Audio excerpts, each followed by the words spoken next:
Wingy Boxing, IFL TV, in association with MTK Global. Finally nabbed the Matthew Macklin interview. I'm a long-time fan, by the way.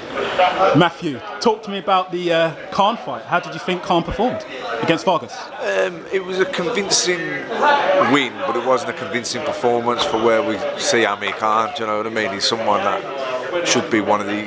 If he's, he's in boxing to be one of the elite welterweights, isn't he? One of the absolute best in the division. But yeah, that wasn't the performance that you expected from someone like that. And I know he's been out of the ring for 2 years and he's coming back off a really bad knockout against Canelo Alvarez. So you can say he's rebuilding his confidence, but are we clutching at straws if we're saying that? Do you know what I mean? Because the reality is, and he nearly had him out there in the second round, and I thought he was going to, but after that he got put down, he got caught, he looked tired.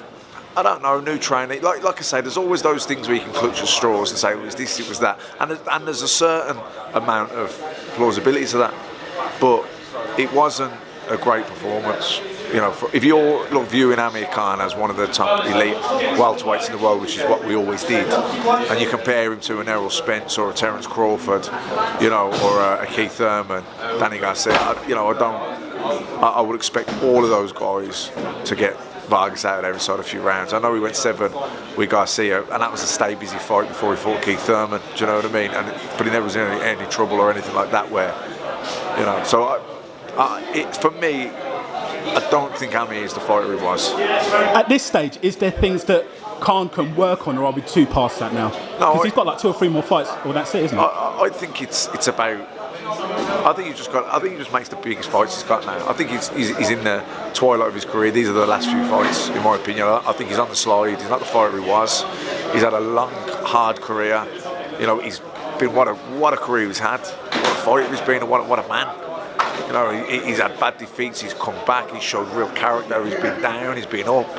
He's been a legend, really. You know what I mean? And I love watching him fight. You get drama, you get excitement. He's got loads of big heart. He's got massive heart. But I don't think he's not the fighter he was. We all get old. He's not the fighter he was anymore. Is there an issue with his punch resistance? Because when Khan takes a shot, he seems to sometimes react bad.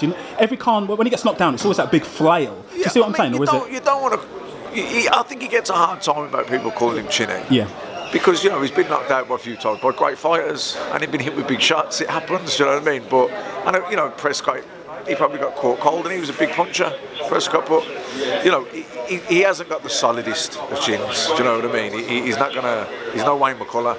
You know what I mean? He can be hurt, can't he? He gets back up though. I guess that's the main thing. He's got a massive heart, and he always gets back up, and he's. And his fragility is probably making him even more exciting. It does, because you're on the edge of your seat all the time. But he's had an unbelievable career, and I've always been a big fan of his. Do you know what I mean? But I don't think he's the fighter he was anymore. So I hope he just makes the biggest and the best fights he's got now. Because you can lose a fight like that. You look at what happened to Sam tonight. I know it's a little bit different, but he's probably looking past that fight. But I don't think Amir Khan many big nights left in him. Do you know what I mean? I think the Cal Brook fight. That's the fight we all want to see. How do you see that one going? The way Cal punches, clean, isn't he? I think Cal can definitely knock him out. I think early on Khan's very dangerous. I think getting down to welterweight will hurt Cal Brook. I don't know if he's got 12 good rounds in him at welterweight. But whatever which way it goes, that's the fight. That's the fight we all want to see. Anthony Joshua, Alexander Povetkin. What's your breakdown of that situation? I'm trying to work out whether I'm overrating Povetkin, because I still think he's a class fighter. The way he fights, tucks up, quite sharp. But then you've got to balance that with his age. What's your thoughts on that? Yeah, there's a little bit on the age, but I would say he's probably one of the top 3 or 4 heavyweights in the world, with the others being Wilder, Joshua, and Fury. I would put Povetkin's in that mix, isn't he? He's dangerous. He's experienced. He's only lost 1 fight to Vladimir Klitschko, and that was a few years back when Klitschko was still going well. So he's a dangerous. Knocked out David Price. David Price has been knocked out a few times, but he's a dangerous puncher, good left hooker. Can we see the Vladimir Klitschko Tyson Fury with the movement and the slickness against Wilder? Will that be effective if Tyson does actually face Deontay Wilder? Dangerous fight.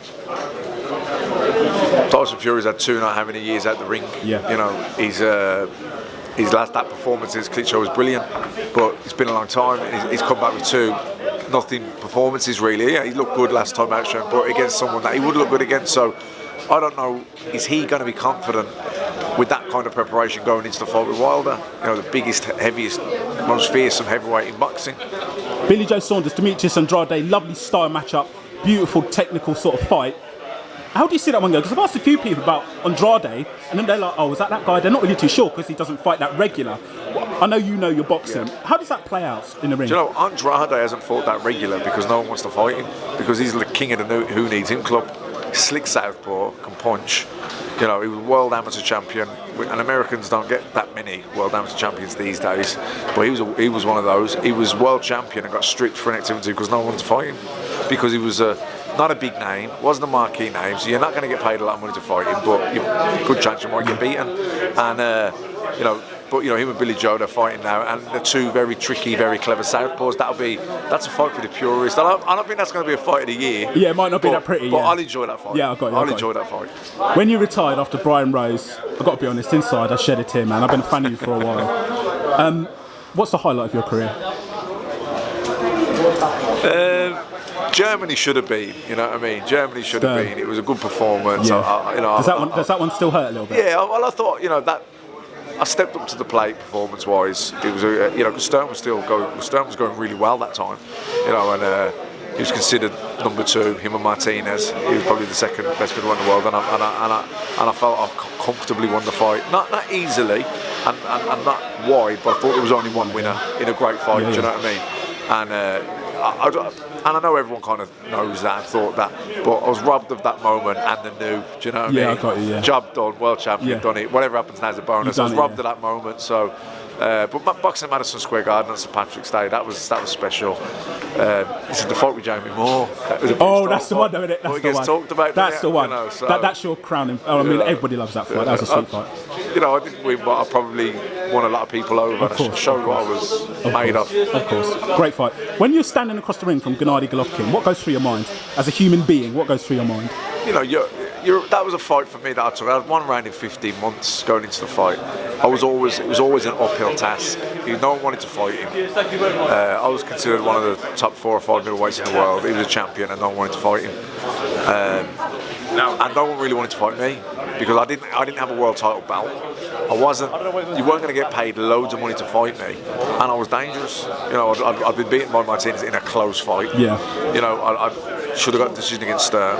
So, see you later. So it was like, you know, who wanted to fight me? You know what I mean? So it was like, no one wanted to fight him. No, who wanted to? Yeah. More than I probably didn't want to fight me. But at least they were getting a world title for him. Where I was kind of a bit like, where do I go? So, you know, it was from a business point of view and a career point of view, it was the right move to make. But obviously, it was a tough ask going in. I had one round in the 15 months, so I knew I was up against it, you know what I mean? I don't know if you've heard of ASMR. It's kind of like a massage thing where people do stuff and you kind of feel it through the screen.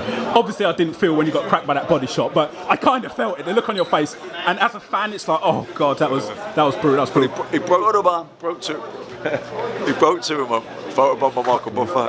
He broke 2 of my ribs, you know, so I was sore for like 6 weeks. Matthew Macklin, thank you for speaking to Wingy Boxing IFL TV. Hopefully I could just sit down with you one time and properly discuss your career. Thank you, sir.